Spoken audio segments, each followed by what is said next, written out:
This is a free download from the BBC. For more information, go to bbc.co.uk/podcasts.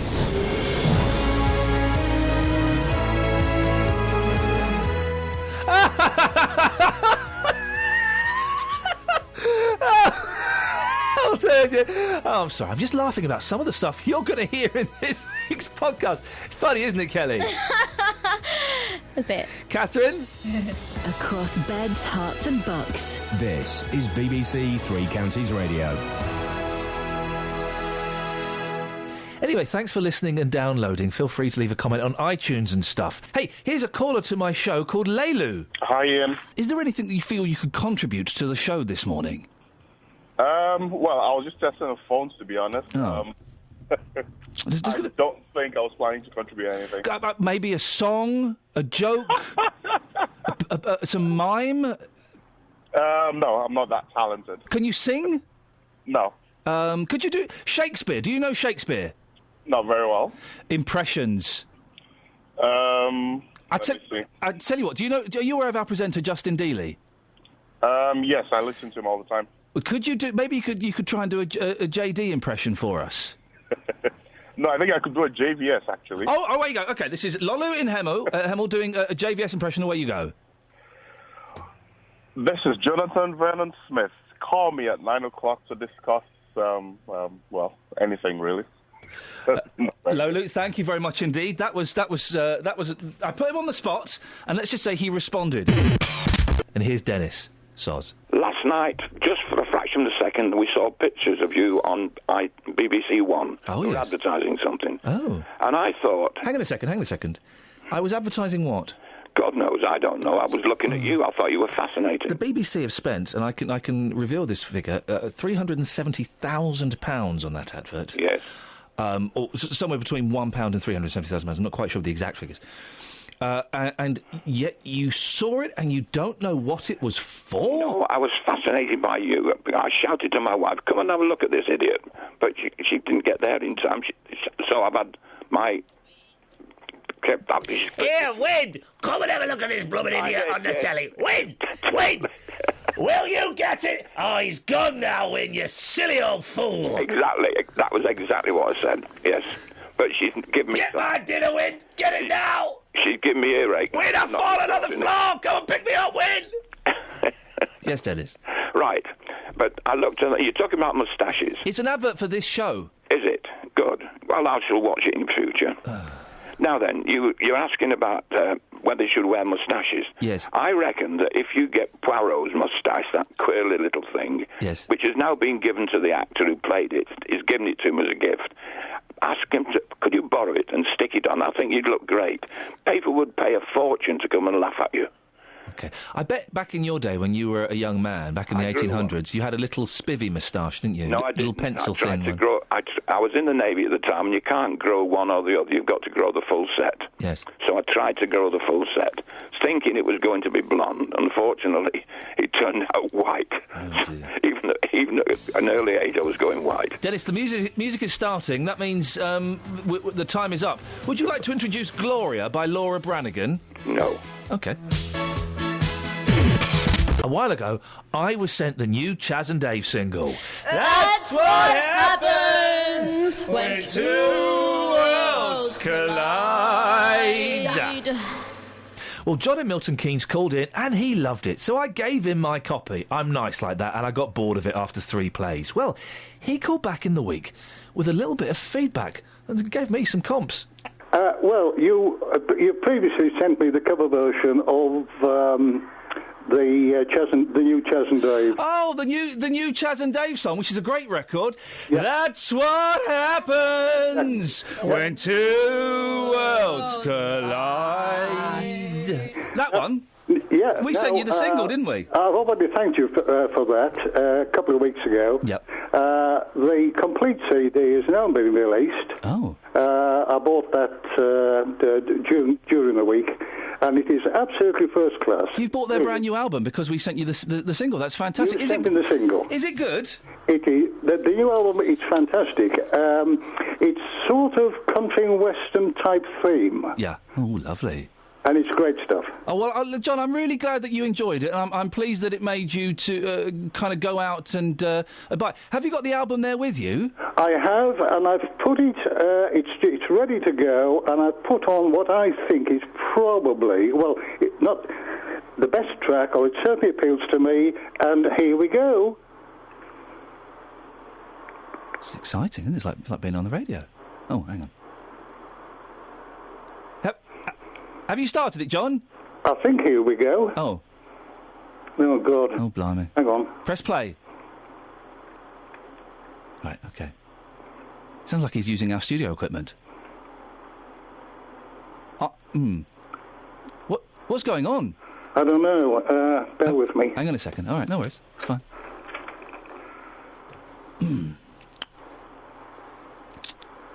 BBC Three Counties Radio. Johnny Milton Keynes. Looking in for somebody. It must be my player. What have you done, John? Can you bear with me? Well, yeah, sure. Why not? Yeah. Okay. No, in no rush.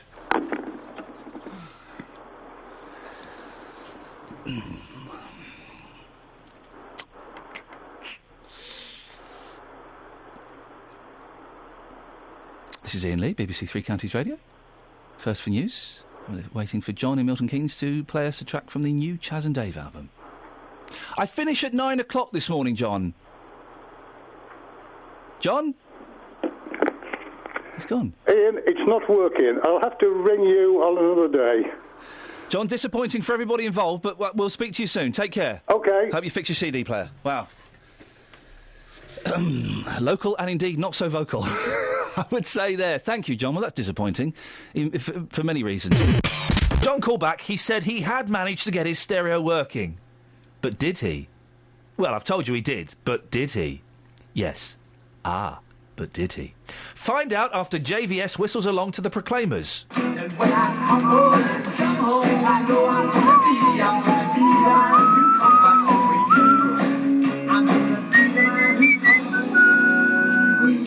So, back to John. I've told you he got his stereo working already, but did he actually get his stereo working? Was I lying to you? Did we hear some new Chaz and Dave? Yes, we do, but do we? Find out after this from Justin Dealey.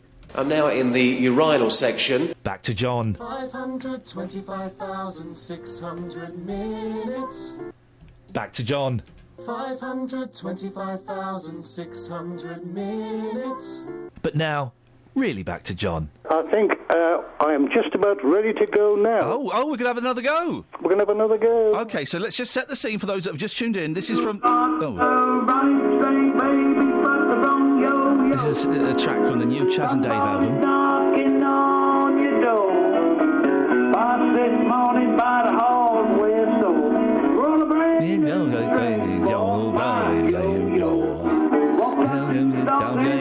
Don't know what to do. Gonna buy another thing and go to a public loo. Oh, I don't know. Cockney Barra boys. Oh, don't my darling's gone. Is he going to play the whole song? John!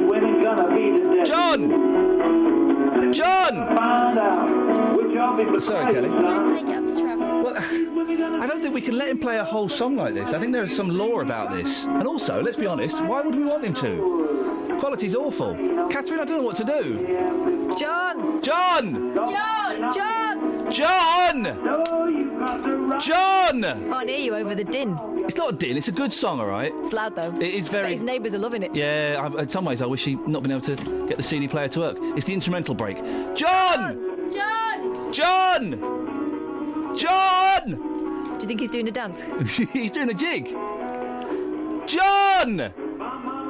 Oh, for goodness... I mean, what? Why would anyone... He's left the phone by the speaker then and gone off. Well, maybe he's collapsed. This is why we've got to wait till the end. If the next track comes on, we're going to call 999 and send them round. Fair enough. You listen to BBC Three Counties Radio. I can only apologise. You wouldn't get this on Heart. We've got nothing else, though. We have got nothing else, so we might as well... That's not strictly true. Oh. We've got Stephen Bletchley. Shall I get him? Put Stephen Bletchley on. He can shout at John. John! John! John! Oh, for goodness sakes. Why would anyone think this was a good idea? If we thought this was a good idea, we would have discussed this in programme meetings. John! actually a song? It's yes. Hang on a second. Here we go. John! Steve, can you shout at John? Steve. Hello. Can you shout at John? Go on. John! John! Sort your life out! John! Be yourself. Hang on a second. Here he comes. John! Well, how's about that then? How's about that then, pot pickers? Steve's on the line. Steve, what did you make of that? Oh, fantastic. Brilliant. Mate, hang on a second. Stay there. We've got another caller who wants to come on. I'm thinking maybe... Are you free about this time every day, John? Yeah, more or less. We could make this our album of the week. Dave's in Luton. Dave, you want to speak to John? Yeah, John, where are you? Hello, Dave. All right, mate. That was a nice piece of sound, mate. Yeah, Dave. In my opinion, it's probably I mean, they're all good tracks, but that's my favourite, quite honestly. Yeah. Have you ever met them? No, I haven't. You want to meet them, mate? Yeah. I have. Very good people. Down to earth. Yeah, good. Yeah, down to earth. Not like a person that bars me from the radio all the time. Oh, I see. Oh, you're the fella that's banned, aren't you, Dave? Yeah. There we go. John, I appreciate that. Thank you very much indeed. Yeah, okay, yeah. So, I mean, if you want to hear the rest of it at some time... Yeah. Not all of this podcast is toilet, but this bit is. Now, Justin, you have been spending your time hanging out in men's toilets, and we thought, well, listen, maybe we can use this to our advantage. So we asked you the next time you did that to take a microphone with you. It's worked. You did? I did indeed. Why have you been looking into toilets? Well, at Dunstable Town Council, they are celebrating because the public toilets in Ashton Square, they have been awarded a platinum rating in the Loo of the Year Awards 2013. Fantastic. Now, that's awarded only to exceptional toilets. These toilets, I did a bit of a tour earlier on, 4 cubicles, 9 urinals, 4 sinks, 2 mirrors, a dryer and no smell. Come on, Ian. What more would you want from a public toilet? I like the smell of a dirty public toilet. There's something about it, the bleach and urine combined. Oh, come on, you can't be serious. No, there's something earthy about it. Oh, you're so strange. What? So strange. It's grounding. It keeps me humble. Now, these toilets themselves, they are judged on a few things. Signage, very important, of course.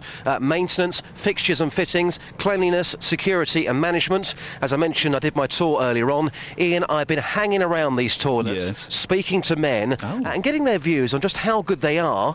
Here's what happened. Okay. Good experience?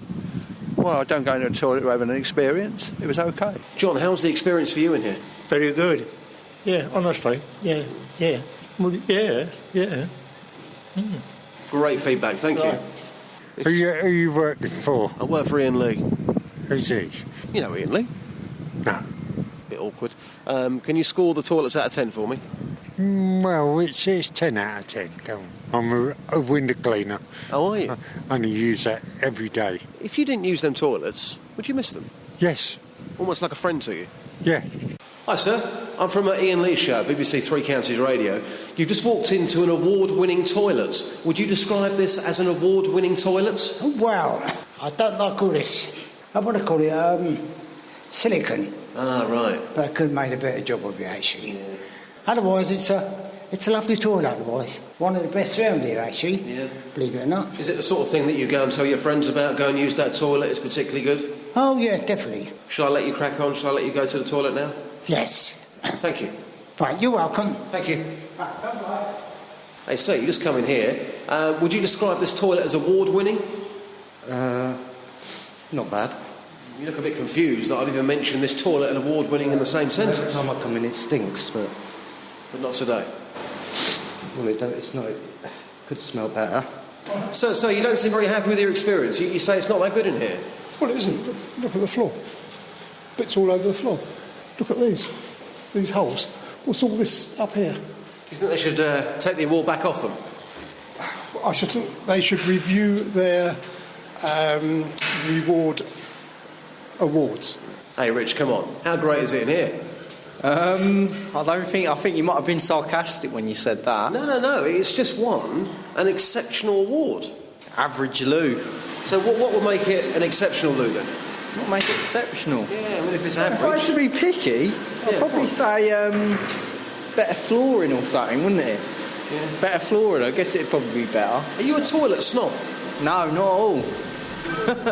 What's a toilet snob, Just? Well, probably somebody like that man there. You know, he goes into a public toilet. It's just won a national award, huge recognition, and there he is running down the floor. Who does he think he is? Now, I also spoke to Gary, who cleans the toilets. He was a very happy man. His top tip for toilet attendants is to keep on top of things. And I also asked him how he would be celebrating. He said to me he'll be celebrating with a nice cup of tea. Hey, Catherine, did I tell you I won an award the other day for doing wicked interviews with people? Really? You never mention it? Well, would you like to hear another feisty interview? I'll leave it, to be honest. No. Oh, yeah. Across beds, hearts and bucks. This is Iainlee. BBC Three Counties Radio. Together. Do you remember that? NHS bosses were looking to reorganise services across Bedfordshire, Milton Keynes and Northamptonshire with the promise of treating more people at home or in the community. Oh, and downgrading some hospitals. Well, they've ditched those plans after a review, which we've discovered cost more than £2 million. And now it seems they're about to launch a new one, this time focusing on Bedfordshire alone.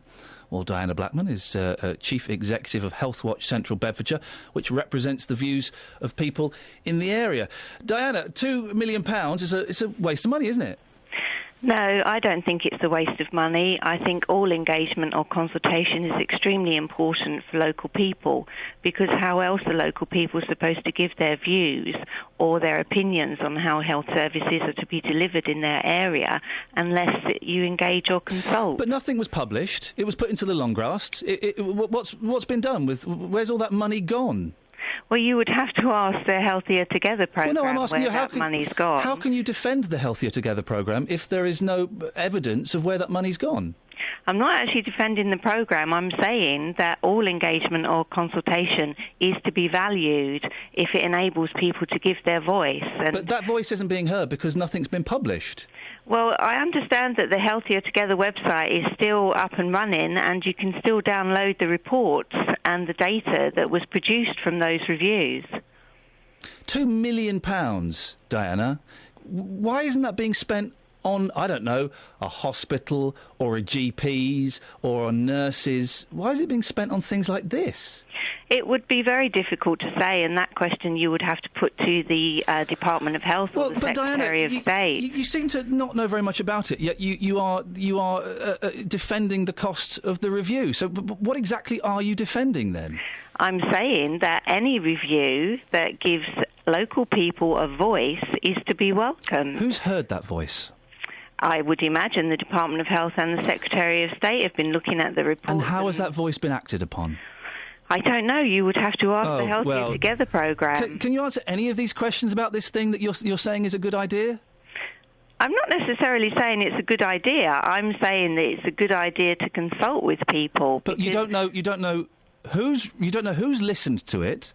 You don't know what's being done with that information. So surely it's not always a good idea to consult with people if nothing's done with that information and money is just thrown away. Of course it's a good idea to consult with people. How else are you going to know how people will want the services that are being provided in their local area? Diana, you don't know who's listening to that. You don't know what's being done with that. As far as you're concerned, no one's listened and nothing's been done with it. So how is that a good idea? Well, you would have to ask the Healthier Together programme. It's, you can only say that these reviews are very important. So you're defending something that you don't know what the outcome was, you don't know what the results were, you don't know where the money's gone, and you're defending that.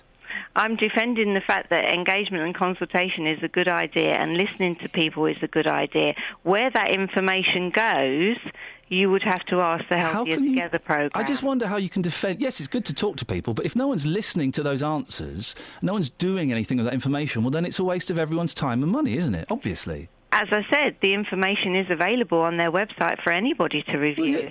Well, and I'm sure that the latest review that they're doing... I have read it, I have it in front of me. Then, OK, fine. Then maybe you can tell me what it says that's so positive, that's been so useful, that's been worth spending that much money on. It tells you there's loads of data there about the different hospitals. Give me some. Give me some of the data. Okay. For example, they asked questionnaires about did they have any views or comments on the information they'd read in the Healthier Together review of local health services. There's actually loads of questions here. Okay, that what were some of the answers? Examples What were some of the answers? Some of the responses include, for example, 49% of people at Kettering General Hospital said that they welcomed this review and said that they wanted to keep the hospital. So 49% of people in a review that costs £2 million said they welcome the review. That's just one example. But we don't know if anybody's acting on that information, do we? Well, you would have to ask them where they sent that information. I'm just saying we don't know if that information's being acted upon, do we? And if it's not being acted upon, that is by definition surely a waste of money. I'm sure you would have to ask them that question. That would be impossible for me to say. I don't work for them, and I've no idea where that information has gone. But you would have to ask them. But then why are you saying available for people to view? Oh, Diana! And the thing is, there's going to be another review that's probably going to cost a few million. Is that a good spend of money? Well, you have to understand that any consultation Diana, or review you've said that costs 6 money. times now. You can't ask people what they want. But why are we asking money? Why are we asking people what we want? Why don't we invest the money in making hospitals better? Why are we spending millions of pounds asking people whether they think it's a good idea to have this review? That seems a complete waste of money. I don't think any consultation or engagement is a waste of money because how else are you going to find out what local people want? And it's better for people to have a say than no say at all. OK, let's focus on Bedfordshire. What do local people want in Bedfordshire? Local people in Bedfordshire want a local hospital. They want an iainlee service. They want children's services. I could have told you that. Service. I could have told you that, and I'd have charged you a tenner. And that would have been overcharging. It doesn't cost you $2 million to find that out, does it? I would imagine not, but it's entirely down to the people that are conducting that survey or conducting that consultation. I'm sure they're all conscious of the budget that they have, but you have to talk to local people and you have to find out. Doesn't cost you £2 million. Do you just in conclusion? I'm very confused and frustrated by this, but we'll persevere. Do you think the £2 million was well spent? That really would be difficult for me to say. What do you think? Do you think it was a good £2 million for that survey you've got there? It depends because you've got to look at the wider picture here. For example, the money was spent on a very wide area. Okay. But do you think it was good value for money? It would depend on the outcome of the review. And when are we getting the outcome of the review? You would have to ask them. And what would be a good outcome for you to go, yeah, that £2 million was well spent? That you listen to the voice of local people and what they were saying. Well, Diana... That's Diana Blackman, Chief Executive of Healthwatch Central Bedfordshire. Wow. Later on in the podcast, you'll hear yet another feisty interview. That's right, 2 feisty interviews, 1 podcast. Wonderful bargain. In the meantime, here's my impression of etiquette expert William Hanson talking about moustaches. Wearing a novelty moustache is really not advisable, especially if you have a serious job. I'm yet to see a man who looks better for growing the moustache, and I think a lot of men enjoy it, and I do as it means they can save time shaving in the morning. And here's William Hanson. That's absolute slander. I don't sound like that at all, Ian. You're right, you're a little bit more nasal. Now... Get you, tongue with a tang. It's a fair summary of your views, though, isn't it? It's in the Times, for goodness sake, William. What on earth are you banging on about? Yeah, well, the Telegraph, actually, but yes, it's in the Telegraph. Thank you. And that is my views. It does, I mean, November, it is, I must stress, and I cannot stress this enough, so please nobody phone in and get across on this point. It is a very worthy cause. However, there are other ways that you can make money and raise awareness for it than looking a little bit silly for a whole month. Now, listen, I'm kind of sitting on the fence on this one because I do get annoyed when the email goes around work. Hey, I'm doing Movember. Hey, I'm doing the marathon. Hey, I'm doing this. Can you spare a few quid? Oh, dear. But someone who feels very strongly about this is our reporter, Justin Dealey. Justin, you're through to William Hanson. Hanson, you are an absolute disgrace, aren't you? What are you talking about, Hanson? How dare you? And you can call me Your Majesty rather than handsome. Thank you very much. But you're talking absolute rubbish. No, it's not rubbish at all. It's my opinion, and actually, I think anyone in their right mind will know that actually some stupid handlebar moustache. When you go and see your lawyer, and suddenly he's got a stupid handlebar moustache for the whole month of November, it's not necessarily a smart look. I think he'd treat you with more respect.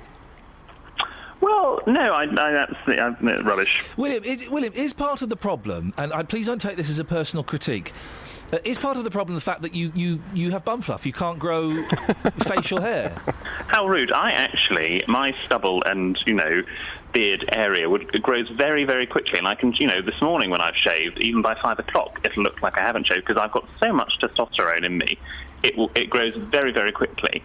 But I don't want to look like one of the village people, and so that's why I shave every day. OK, well, listen, Justin, you've been out speaking to people in Harpenden. What have they had to say? Yes, most people think that Hanson is talking rubbish. Here's what people had to say. Terry, how long have you had a tash for? 2 months.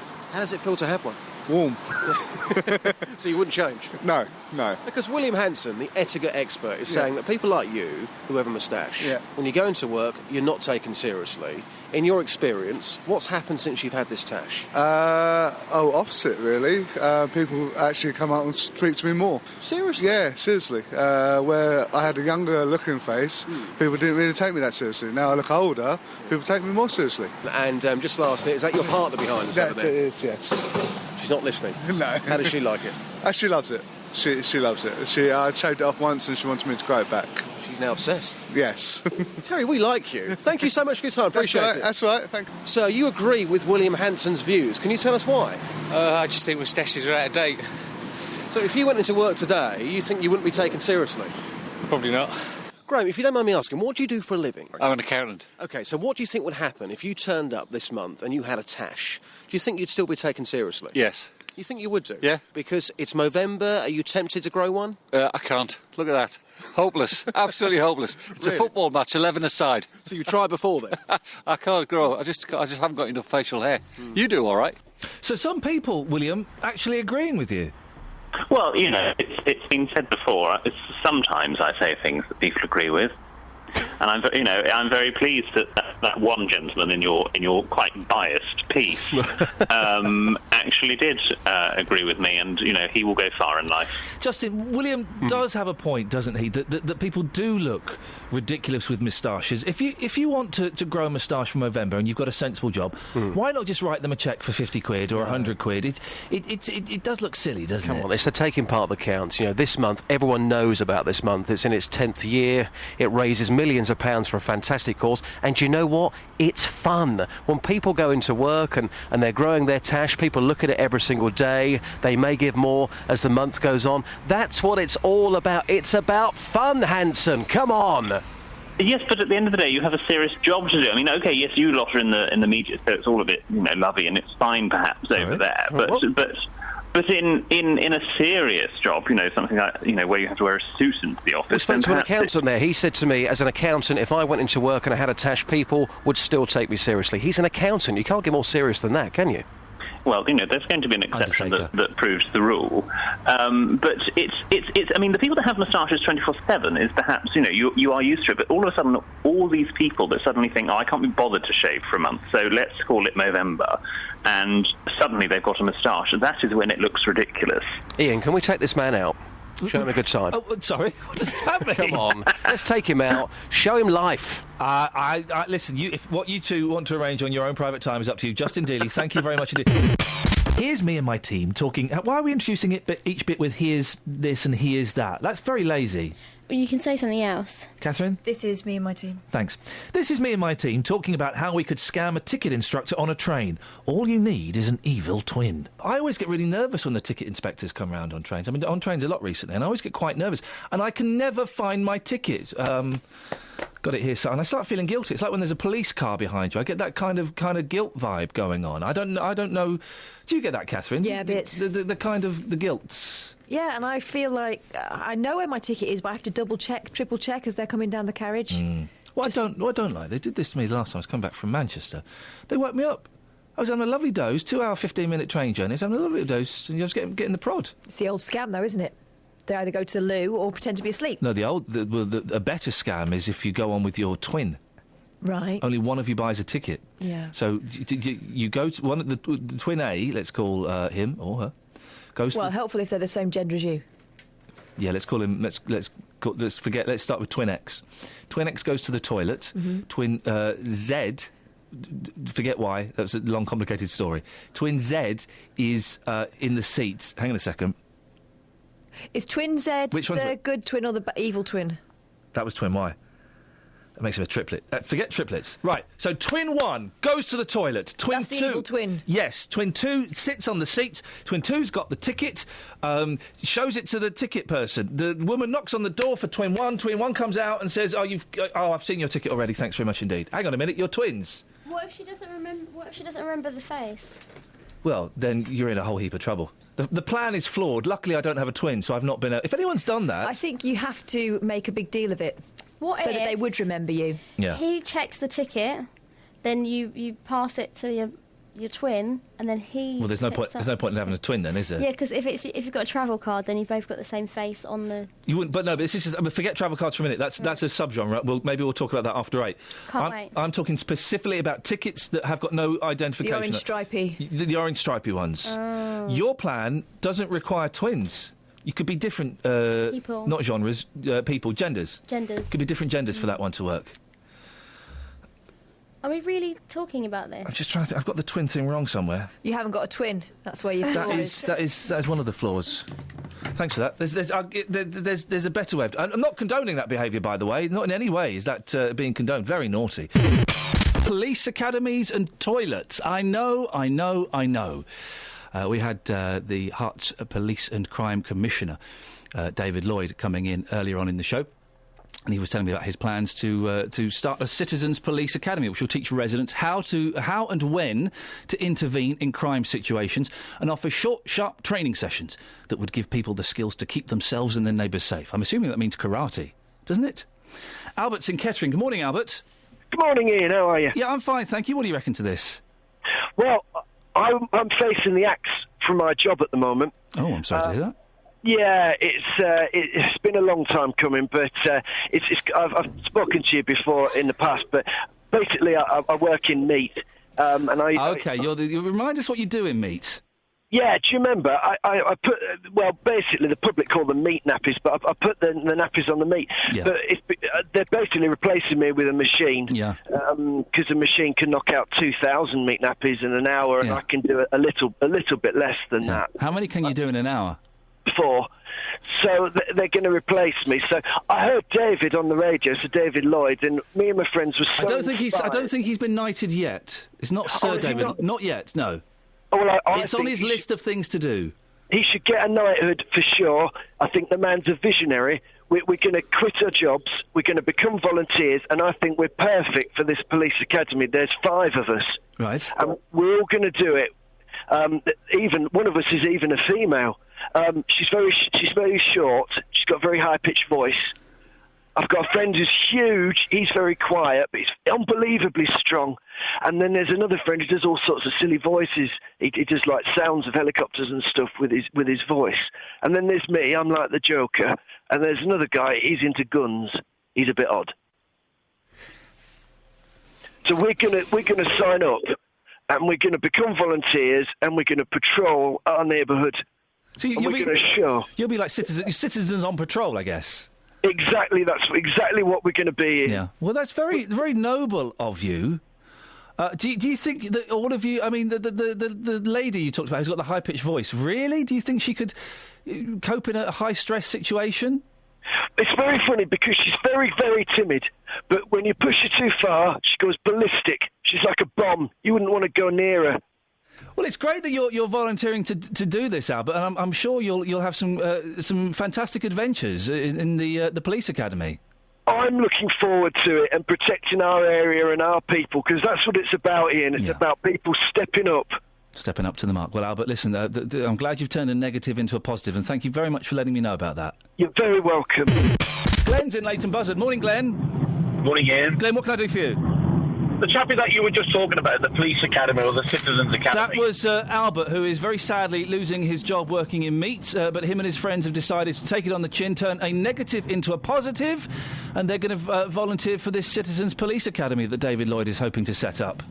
But did you realise that the people that he described were people that were in the police academy films? Huh? Officer Ito, who was the big, strong guy. Yeah. You had the guy who was mad on guns. Right. You had the little black lady who had the high-pitched voice. Now, he didn't say that his friend was black. Well, I know, but I'm just saying there was a female. Right, I'm not being racist. There was a female. She was black. Yes, it's a good film. Okay. There was also Jones, who made all the helicopter noises and the machine noises. Oh, yes. And then there was the comedian guy who was the one that picked on the sergeant. Well, so there was five people. Mahoney, of course. Well, that Mahoney. Well, if that's... I hadn't made the connection. But if that's the case, then surely Albert and his friends will be perfect for a police academy. Absolutely brilliant. Nice one. I hadn't made that connection. Glenn, thank you very much indeed for pointing that out. That's a coincidence, isn't it? It's got to be a coincidence, Catherine. Yeah, and they've got some great skills. Always need to be able to make a helicopter sound effects. Or machine gun fire. Criminals are very easy to fool. Yeah, they are. Well, thank you, Glenn, for that. I hadn't made that connection. Did anyone else make that connection? We get many calls to the show. Some new, some regular, some highly irregular. Like Steve. About the bloke that threatened to set fire to himself and his ex-missus. Yes. I mean, surely it must be pretty demoralising for the police to arrest him and he gets sentenced up to 2.5 years. He should be strung up all set alight himself. It's disgusting. What a sentence. 2.5 years, on the face of it, would seem to be a paltry amount, wouldn't it? Yes. Yes, of course it is. But I know your tongue is in your cheek when you're saying we should set fire to him ourselves. Well, why not? He deserves it. He's tortured that woman for how many months or years anyway, mentally and everything else, and then you go and do that. Nah, get rid of him. Yeah, but Steve, we live, luckily, thank God for us, we live in a civilised society where setting fire to criminals is not one of the options that a judge has. I think you might drop the crime rate down if you set fire to some of the criminals as well. Would you not think there's a deterrent? Well, then we live in too much of a puffy society. Steady, Steve. Steady with your language. It's a category C, but just watch it. Now, the thing is, you have to have differentiations, don't you? So, who would you set a light to, Steve? Listen, we was on about the sentencing. Let's not miss the point. I'm on about this man. Who would you done? Who would you set a light to? The police must be demoralised. A shoplifter? Well, chop his fingers off. Okay, so you chop a shoplifter's fingers off. Yeah. Would you set fire to a car thief? I don't know. No, let me think about it. I'll lock him in there and throw some gas cylinders in there and let him suffer for a couple of hours and then let him out. Wow. You teach him a lesson. You send them to prison. It's like an holiday camp. You know, when we're paying for it, it's our money. We should throw the justice out. The justice system's a failure. And the police must get naffed off because they're just doing the work. They're trying to do the job. And then when the criminals get to court, they give them pittance. Well, what's the point? And it's our taxpayers that's running the police force. And another wasted load of money. Anyway, on that note, I'm off. All right. Well, that's Stephen Bletchley with some rather extreme views. Part of me would like to think his tongue was in his cheek, but the majority of me knows it wasn't. Hey, Catherine, are you ready for feisty interview number 2? Can I just have my banana first? Here's the interview. Call 08459 455 555. BBC Three Counties Radio. Now, here's a story. It's emerged that the trust behind hospitals in Watford, St Albans and Hemel Hempstead has a maintenance backlog that'll cost £67 million to fix. Dodgy wiring, asbestos, the potential of Legionnaire's disease, you know, the kind of stuff that will get your average B&B closed down. Now, things must be bad. The West Herts Trust's been given £16 million of urgent funding from the government, and they're hardly made of money these days. Well, Samantha Jones is Chief Executive of the West Herts Hospital NHS Trust. Samantha, how on earth has this happened? Good morning, Ian. We're absolutely delighted to have received this funding. It's absolutely excellent news for our patients, the visitors and also our staff.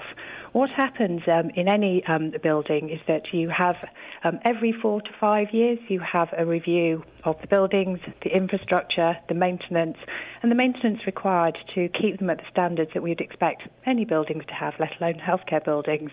That happened at the back end of last year. And that's where the 67 million backlog maintenance figure comes from. That was discussed at the Public Trust Board. And I think it's fair to say that it hasn't emerged. It's part of a plan. It's there to ensure that we are aware of what we need to do to keep our hospitals, which serve very large populations. When are you going to do it then? For the purpose. It's actually over the next 6 years. So it's not just for this year. It's over the next 6 years. And where does the other £51 million come from? What we do is, on an annual basis, is that we have £8 million. We spend £4 million a year upgrading equipment, as you'd expect us to do, and we spend £4 million a year making sure that we're dealing with the highest risks that we need to. So that's £16 million over 4 years. So roughly, where does the other £30 million come from? What we do is that every year we look at where the highest risks are. We run very old buildings. Many hospitals are, as you know, over 40 years old for all 3 of our hospitals. So what we do is we say, where are the highest risks in accordance with an independent assessment, and that's where we spend our money. This isn't something Samantha, there's a £67 million backlog of things that need to be sorted out, ranging from dodgy wiring to asbestos to the potential of Legionnaire's disease. I suggest to you that that is disgusting, and people will be concerned about that. Iain, I think it's important that we focus on the good news that we've had here. No, Samantha, it's not. I think it's important that we focus on that someone somewhere has messed up big time, and that people will be concerned that there is a possibility of asbestos poisoning, of Legionnaire's disease, of electrocuting themselves when they switch on a light switch. I can understand why you would want to focus on the good thing, that you've been given 16 million quid, but it's a terrible state of affairs. I refer you to the first question I asked. How on earth has this happened? Over every year, we look at the maintenance that we require to run public buildings. This isn't specific to West Hertfordshire hospitals. To keep any building to the standard, the estate standard that we need to have, there will always be maintenance that's required.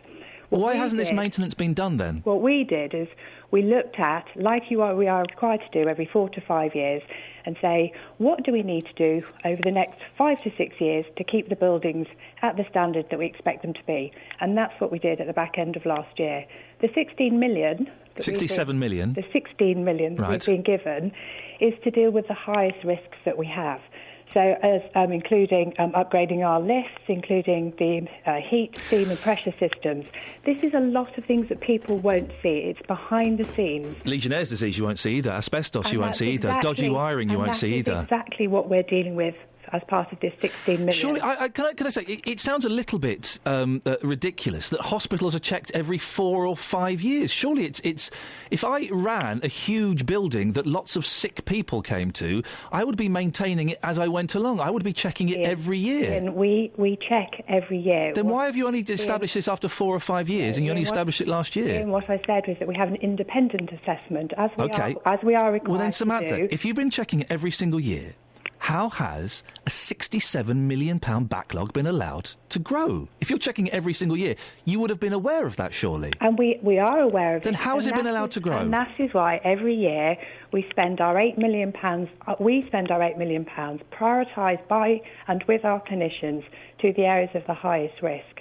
The independent assessment is done for every public building, and that's what we've done looking forward over How the next 4 has a to 5 £67 years. million backlog been allowed to happen? This isn't a case of it being allowed to happen. This isn't a case of something not happening. But it's something that hasn't happened because you have a £67 million backlog. You can't juggle those figures, Samantha. I'm not asking to. What I'm saying to you is that every 5 years or so we have an independent assessment. I know you're not answering the question. I'm confused. No, I am trying to answer the question, and I apologise if it's not very clear. We have this independent assessment building on the annual maintenance that we do and that we review. The independent assessment, like every organisation, including the one that I'm sure in the building that you're in, then has a maintenance programme. Some of it is backlog to get it up to the standard that it requires, and some of it is just doing the day-to-day and the routine. Which you've obviously not been doing. I've got to ask you, Samantha, a £67 million backlog, it would imply, if this has been discovered by the independent investigation, that your own maintenance has not been up to scratch. We review every year Well, it's not been up to scratch. You've missed 67 million quid's worth of work. That review builds on the £8 million that we spend every year. I think it is important to focus on the excellent news that we've been given additional funding. Samantha, with the greatest of respect, that we submitted. With the greatest respect, I can understand why you would want to focus on the excellent news that the cash-strapped government is giving you 16 million quid for work you've not carried out. But I and the listeners who use the hospital would like an answer to this question. I think if you're assessing the hospital every year and spending 4 million quid on it, how your assessments must be flawed to allow a £67 million backlog of maintenance to build up. This isn't a case of allowing a backlog maintenance to build up. OK, well, a backlog has built up, whether it's been allowed to or not. Your systems of checking every year are flawed. £67 million needs to be found. £8 million a year is what we have and what we are given routinely to deal with. Well, then you're in trouble. If that's all you've got, plus this 16 million, you're in trouble then, because you've got to find 67 million. What we do need to do, and this links to as part of our clinical strategy, is ensure that the services that we provide are in buildings that are fit for purpose for the future, in full agreement of that. This is very good news about dealing with the risks that we have. It is great news that we now know that if we come to one of your hospitals, there is a chance that we may catch Legionnaire's disease. That's great Iain, news. I think it is important to understand that the money we've been given is because we are dealing with the risks that you identify. This is part of us being open and demonstrating where those risks are and the improvement work that we are actually doing to make sure those risks are minimised for patients. Did any of your annual assessments pick up the risk of Legionnaire's disease? Yes, they did. When was that first picked up? Year on year for the last few years. How many years ago was Legionnaire's disease recognised as being a possibility? Like any old building, we have that information, and I'm very happy to share it with you. Then please do. How many years ago was Legionnaire's disease first recognised in your hospitals? I will get that information for you, But years ago? Iain, what we do every year is that we deal with those risks. I think it is important that you note that the £4 million that we spend every year on dealing with the high risks for any public building, like the ones that we have, reduces the risks to patients. If Legionnaire's disease was recognised, let's be generous and say 4 years ago, why wasn't it treated then? It has been treated. It continues to be treated. As I'm sure you are aware, it isn't just something that you can deal with once unless you can have a brand new building, which of course is what we'd all like to have for our healthcare facilities. We deal with it every year. We minimise the risks that we have. It isn't something that goes away just when you deal with it once. Why are other trusts in Hertfordshire better at maintaining their buildings? I think what you'll find is every organisation, not just the healthcare organisations, has an independent assessment that's done every year to get to the standard that we want and deserve for our patients that we serve, is keeping it at the level that's required. So here, the independent has demonstrated, I am publicly saying these buildings are old. Everybody knows that when you look at the 3 hospitals that we cover. We want to make sure it's fit for the next 6-10 years, and that's what this work is doing. Are you letting things go because of the health campus? Absolutely not, no. You're sure about that? Absolutely. We spoke to Sandy Walkington, Liberal Democrat councillor for St Albans and Herts County Council. There was a big meeting where various heads of trusts went along and talked about what was going on. You chose not to go. You sent your PR person. Why was that? Actually, what had actually happened was that I'd met with the chair of the scrutiny committee the previous week. I'd been through the information with him. I sent 3 of my senior directors to the meeting because I was required to be at another equally important meeting. What was the other meeting, if you don't mind me asking? What was that meeting? With the Department of Health. OK, but all of the other heads could go, but you decided that you'd send a PR person and there were 3 senior directors, including the Director of Finance, the Director with responsibility for the estate and the strategy for this organisation. I had previously met with the Chair of the Scrutiny Committee, taking him through all of this information, including the issues around the backlog maintenance. That's it. That's your lot. Thanks very much for listening. If you want to email me, you can do iain.lee@bbc.co.uk. If you download it from iTunes, could you download it from multiple accounts, please? It helps with our numbers, makes me look good. Could you leave nice comments? Could you send emails to the boss of the BBC telling them you think I'm brilliant and that you want me to do the same amount of less work, actually, but for a little bit more money? Iain. The same amount of less work? Shut up. You're loved. You'd have to beg them. She says that she just puts a bit of banana in her mouth seductively. Should we end the podcast with some twerking? Yeah, go on then. All right, wait, all of you. Okay. Enjoying this? Oh, dear. Oh, something's just gone where it shouldn't have gone. Thanks for listening to this free download from BBC Three Counties Radio, your local radio station for beds, hearts and bucks, on FM, AM, digital radio, and online at bbc.co.uk/3counties.